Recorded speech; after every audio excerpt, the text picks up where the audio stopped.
Welcome back to Michael Brue, Real Estate Unlocked. I thought I would take some time today to actually address you guys by myself, without any guests. And there are a couple harsh topics that I want to talk about that we're currently enduring right now in the real estate market, especially here in South Florida. So you may have heard because you are alive and that you have friends and you're on social media and you have access to the internet. But the real estate market has been booming for some time. Right now, we are experiencing something that none of us could have anticipated.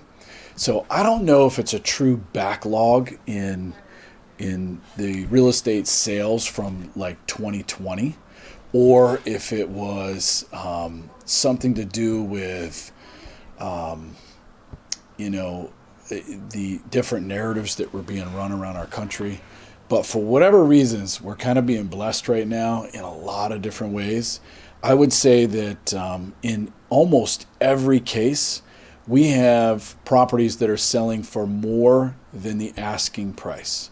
So if you haven't had time to experience this market for yourself, or it just hasn't been the right time, you probably have heard from somebody. So the lower you go in price, I'm going to explain to you why this may actually happen. So, and although it's not just happening on, the lower prices, it's also happening on the median home prices. It's also happening on the luxury home prices. So I would say all the way across the board, we're experiencing properties that are being sold for more money than they're actually asking. So let's just give you a couple finite examples. Most recently, I had a sale that was in the 1 million plus market. Now, when I did the comparative market analysis on this property, I came up with one number that we would normally do for 25 years back to actually come up with what would the value be. If an appraiser were to come out, what would they use to come up with comparable values in today's market? And we did that, and we came up with one number.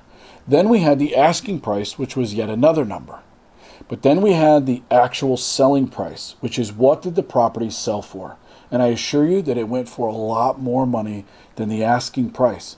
And the reason is because it's no longer just about the actual market value or what was the value of the comparables sold in the community. Right now we're experiencing what is the home and what is the property going to be worth to you if this is the perfect property for you and your family. That is a very different number or opinion of number that we are experiencing currently today. Now, the lower we go in pricing of homes, so let's just say in the $500,000 and under market, I would say that it would not be abnormal in today's market for us to experience within days of that property hitting the active open market. So I'm not talking about the coming soon market, which is a strategy that has worked really well for a lot of realtors to actually push the consumers to create a little bit more of a frenzy on the actual properties being offered on the open market. But once they hit the active open market in the $500,000 and under range, and given that this property is actually not only priced relatively well, but also staged relatively well, or what we would call them in today's show condition and possibly turnkey. So anything less than the $500,000 range, in, let's say, the Palm Beach, Martin, and St. Lucie markets, we can anticipate somewhere between 10 and 30 offers on the property. Well, why is that? Because there are probably somewhere between 10 and 30 borrowers or buyers who are looking to purchase homes in those markets. So I think it's important for us to kind of pre-share, if you will.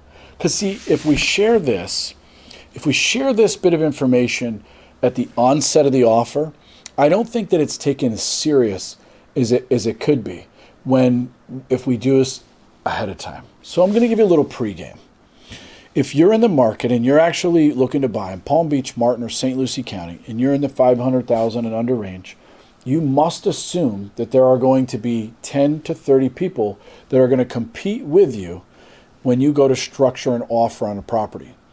If you're with a real estate professional that has been seeing this and has been accounting for this in their everyday actions and has been helping people navigate how to purchase homes in today's wild and hot market, then it's probably a good chance that they're going to share with you some of the strategies that you can use to fortify your offer. Number one, and most important, is always going to be price. So we're going to want to come in at the highest price possible. And that price is not going to be relative to what the seller bought that home for in 1996. It's not going to be relative what even the current comparables are on that market. The question I want you to ask yourself is this: is this the home that perfectly fits you and your family's needs? Because if it does, then the question is going to be, what is it going to be worth to you to buy this home right now? In most cases, you're going to have to offer probably a little bit more than the asking price on price. And I'm going to leave that up to each of your own real estate professionals. And there are a lot of good ones out there that are not afraid to have these discussions with you. And if they're trying to do a good job for you and they want to see you get the home that is perfect for you and your family, then they've already had or they've already tried to have these type of discussions. Now, the next thing is going to go to terms.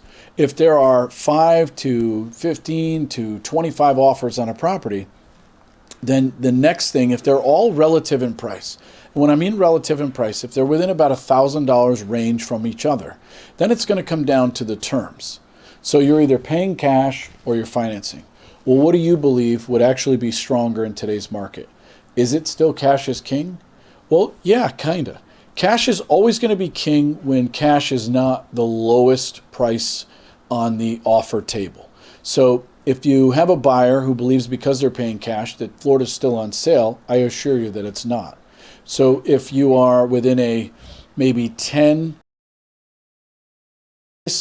difference in price of about $10,000 or $15,000, then cash won't necessarily always bring the trump card.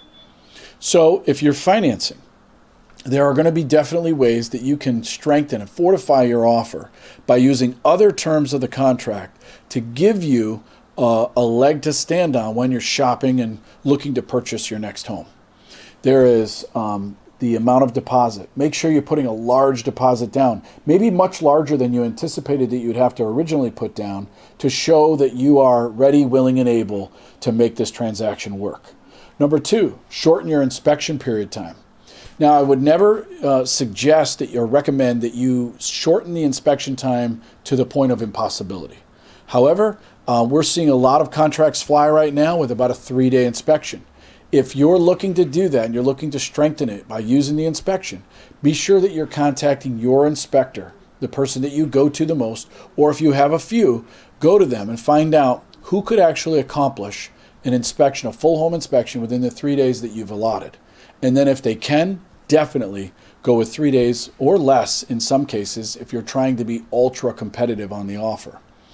The other thing that you could do is that customarily and primarily we've seen the seller will provide, pay for, and pick the title company.